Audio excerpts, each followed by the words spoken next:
কুল আমরা এবার আপনার কাছে একটু যেতে চাই।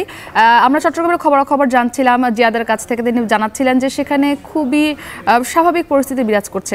খুলনার চিত্রটা আসলে কি দেখছেন, সেখানকার নগরীর সবশেষ পরিস্থিতি জানতে চাই। মুক্তি, গতকাল খুলনার যে রাজপথে কিন্তু মানুষের ছাত্র জনতার যে আনন্দ মিছিল এবং ঢল নেমেছিল, সেই কারণেই কিন্তু নগরী জুড়ে কিন্তু একটা গাড়ি বা অন্যান্য যানবাহন চলাচল বন্ধ ছিল। যেহেতু সরকারি নির্দেশে ছুটি ছিল, সেই কারণে কিন্তু অফিস আদালতও বন্ধ ছিল। আজকে কিন্তু একেবারে স্বাভাবিক একটা সকাল আমরা দেখতে পাচ্ছি। মানুষ যারা অফিসে যাওয়ার তারা কিন্তু অফিসে যাচ্ছে, শিক্ষার্থীরা তারা কিন্তু স্কুলে অনেকে কম উপস্থিত হলেও মানুষের কিন্তু কোচিং সেন্টার বা শিক্ষকদের কাছে পড়তে যাওয়া, এটি কিন্তু আমরা সকাল থেকে দেখেছি যে অনেক শিক্ষার্থী তারা কোচিংয়ে যাচ্ছে পাঠদানের জন্য। এছাড়া আমরা অন্যান্য যে ব্যবসা বাণিজ্য প্রতিষ্ঠানগুলো যেগুলো গতকাল খোলা ছিল না, সেগুলো কিন্তু আজকেও কিন্তু খোলা আছে এবং স্বাভাবিক অবস্থা আছে। বেসরকারি অফিসগুলোর অবস্থাও কিন্তু একই রকম। তো সব মিলিয়ে আমরা যান চলাচল আস্তে আস্তে স্বাভাবিক হচ্ছে এবং পর্যাপ্ত পরিমাণে যান চলাচল, বিশেষ করে ইজি বাইক এবং সিএনজি চালিত যে গাড়িগুলো রয়েছে সেগুলো চলাচল করছে।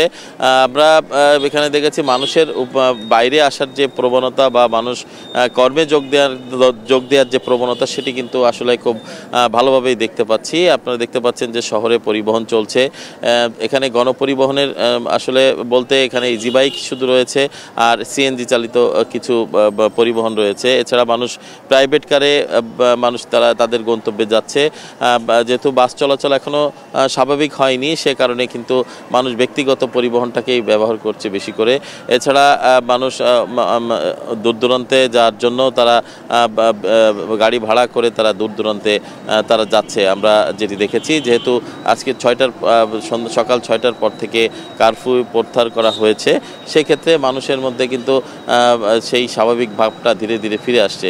তো আমরা একটা কথা বলতে চাই, সেটি হচ্ছে যে আমরা সাধারণ মানুষ যে কয়েকদিন অচল অবস্থার মধ্যে ছিল, সেই অচল অবস্থা থেকে মানুষ বারবার স্বাভাবিক জীবনে ফিরে আসার চেষ্টা করেছে এবং সেই স্বাভাবিক জীবনে তারা যে ফিরে আসার যে প্রচেষ্টা, সেটিও কিন্তু সাধারণ মানুষের মধ্যে দেখেছে। এবং ব্যবসা প্রতিষ্ঠানগুলো, বিশেষ করে খুলনা বড় বাজার কেন্দ্রিক এবং সোনাডাঙ্গা পাইকারি বাজার কেন্দ্রিক যে ব্যবসা বাণিজ্যগুলো, সেটি কিন্তু স্বাভাবিক রয়েছে। মাঝরাত থেকে যেখানে পণ্য ওঠানামা করে সেগুলো কিন্তু ওঠানামা করছে এবং বড় বাজারে যে বড় বড় আড়তগুলো সেগুলো কিন্তু খুলেছে। সব মিলিয়েই ছিল আমার কাছে মুক্তি খুলনার যে স্বাভাবিক পরিস্থিতি আজকে সকাল থেকে বিরাজ করছে তার সর্বশেষ খবর।